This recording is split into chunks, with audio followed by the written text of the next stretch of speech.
شفت ابوه بيعلمه ايه؟ شوفوا كده. الله يرحمك يابا. مرة بسأله بقول له يابا شو أصعب إشي أو أهم إشي ممكن يعملوه الأهالي؟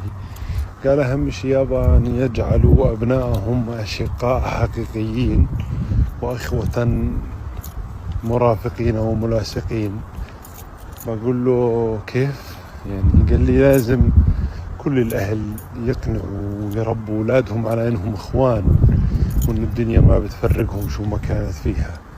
أنا شو بقول وتذكر جيدا أن الله ذكر شقيقك عضيدك في القرآن وأن الدنيا دون ذلك الشقيق مضنية ومتعبة في جوفها.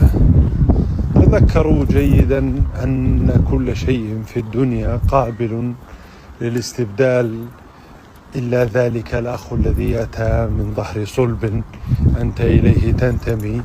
حفظ الله أشقاءنا وأشقاءكم حيث كانوا. تذكروهم جيدا ولا تنسوا لهم من الدعاء. وانا بتفرج على الفيديو ده افتكرت الفرقه اللي بقت ما بين الاخوات، وبقول يا رب بارك لي في اخواتي واجمعنا دايما على خير. اللهم امين.